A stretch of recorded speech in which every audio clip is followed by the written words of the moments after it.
Yung good day sa inyo lahat mga technician. No, meron tayong ire-repair dito na welding machine. Ang kanyang problema is walang power, no? No power siya. And ang kanyang brand, kanyang tatak is Mitsubishi. Ay, hindi si Mitsubishi. Mitsushi. Iba yung ano niya, oh. Parang Japanese made to. So, tingnan natin yung naging problema. Di ko lang alam kung Japan made or China. So,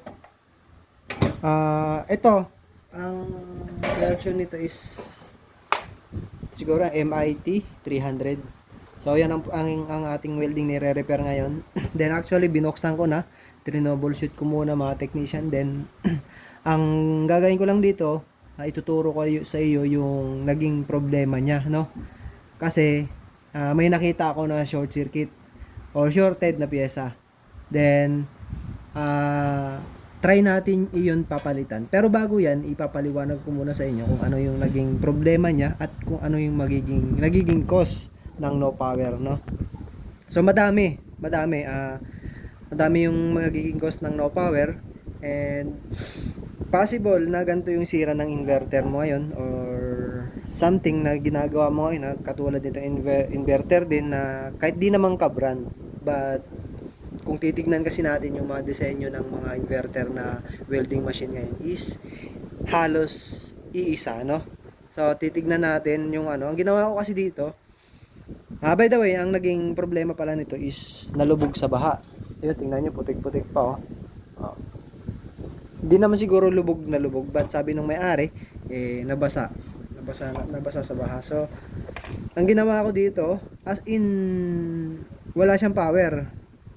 Pag sinasaksak ko yung kanyang power cord, walang blower, and walang lumalabas na supply dito sa 5 volts yung MOSFET na to.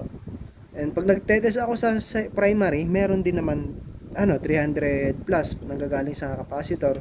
Kaso ang problema ngayon is walang lumalabas dito, kaya hindi na-energize yung buong system. So kailangan kasi may lumabas dito na 5 and yung 24 importante na gumagana yung blower niya, no? Kasi yun yung 24 volts na kinakailangan ng system na to. Okay, so alam natin yun na nagiging cause ng pag lumubog sa baha, may kalawang, may dumi. So malinis naman to, parang hindi naman siya lumubog sa putik, no? Nabasa lang yata siguro kasi wala nang masyadong putik, yan lang nasa baba, no? So ang ginawa ko kanina mga technician, naghinang na ako, nagrehita ako kasi baka akala ko may mga kumalas, and saksak ko wala pa din. So nag-troubleshoot na ako, nag-tester na ako sa mga pyesa dito sa primary, no? Kasi nagtataka ako, may supply pumapasok pero walang lumalabas sa secondary. Ngayon, meron tayong nakita nyo yung optocoupler dito, yung apat ng paa yan. Ayan, optocoupler yan. Pag hindi kasi yan gumagana mga technician, kung hindi siya nakaka-receive ng supply galing dito, hindi niya bubuhayin totally yung pinakang system ng primary. Kaya importante ito. Ang pinakang other term ng tawag nitong ano na to, itong optocoupler nito is ito yung feedback, no? Feedback siya. So, siya yung kumukuha ng signal from secondary, ibabato niya ngayon dito sa primary. So from dito, sasabihin niya dito, oy, naka-receive ako ng supply from secondary, gagana ka. Ayun, yun yung purpose nito. So yun yung nakita ko kanina, walang supply na pumapasok sa kanya, walang out, as in talagang wala. So ang nangyari, nag-tester ako, and then I found out na merong shorted na pyesa. Importante na mayroon tayong tester, no, kapag nagre-repair tayo. So siyempre marunong din tayo gumamit. So siyempre marunong ka naman siguro kasi technician ka naman siguro, no? So ang nakita kong problema niya is itong capacitor na to, SMD capacitor na to. Ayan, magsisiro muna tayo. Zero natin. So naka times 10 tayo. Yung times 10, 0, ano? And ito yung isa-isa ko dito, from dito, so walang shorted. Tinignan ko rin tong ano na to, Zener diode, wala din. Kung ito, meron din, may palo naman. Dito ako nagtaka na ba shorted to. Yan. Nahinang ko na yan kanina. Tapos nagsaksak ako, ganun pa rin. Pero nag-tester ako, napansin ko shorted. Ayan. Shorted yan, SMD yan dapat. Kabila lang papalo nito. Nang malakas katulad nito. Yan, mahina yan, di ba? Yung kabila, malakas. Yan. So, dapat ang ganyan ang palo niya. Ngayon, sagad-sagad yan, oh. Kabilaan pati. Buti kung isang linya lang. Isang, sa kabila lang. Pero pag binaliktad ko, may palo pa rin, no? So, yan yung nakita kong problema mga technician. So, ang gagawin natin is hahanap tayo ng supply, power supply. So, meron ako dito. Oh, power supply. Then, meron tayong kukuning capacitor na SM dito. Ayan. So, kahit anong SMD naman siguro to. Basta power supply section lang din. So, ito kukunin natin to. Nasa part siya ng secondary. Pwede na yan.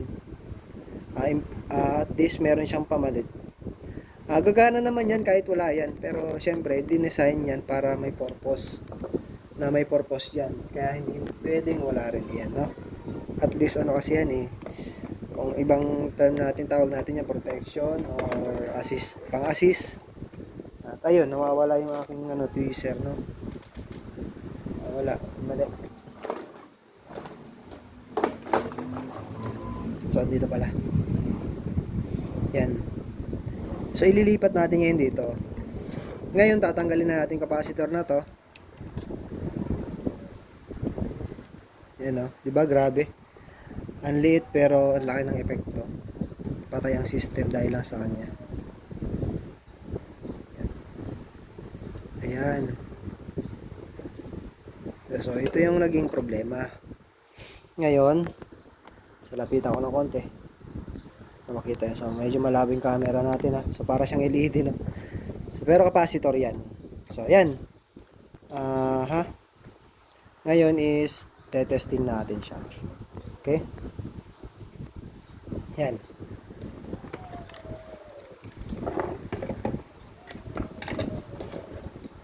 Ito yung blower. Then, magwa-voltage check muna tayo.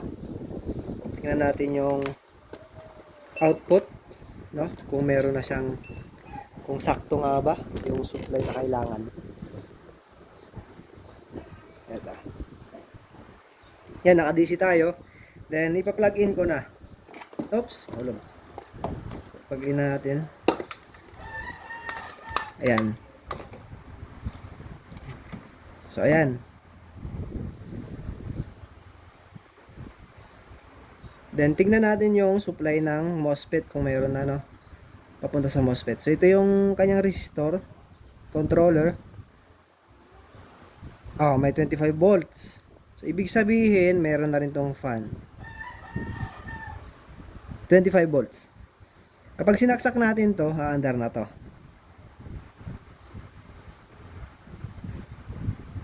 Yun, di ba? Meron na. Then, testing natin yung output. Output naman tayo ngayon.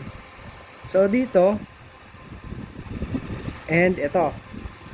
Pagkuha tayo nito less than 80 or hindi lalagpas ng 100.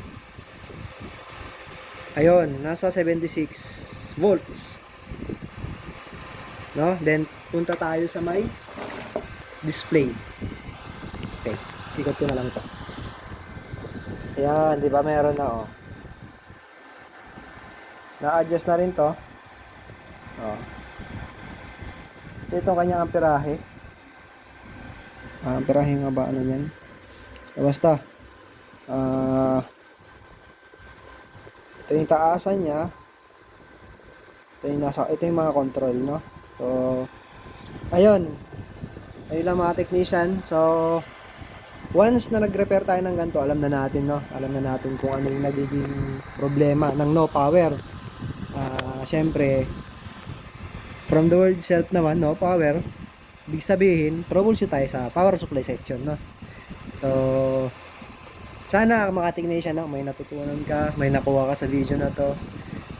Sa susunod, alam mo na kung paano mag-repair, no? Alam mo na kung paano i-troubleshoot yung mga ganitong klase ng inverter, no? Sabi ko nga sa'yo kanina, halos isa yung design, no? Huwag kang matakot. Huwag kang matakot mag-try, mag-repair, no? As long as syempre linya mo to, no? Gusto mo rin gawin to. Yun, salamat sa iyong panonood ka technician, and kung bago ka pa lang sa channel na ito, huwag mong kalimutan mag-subscribe. So salamat sa iyong panonood, and God bless sa inyo lahat.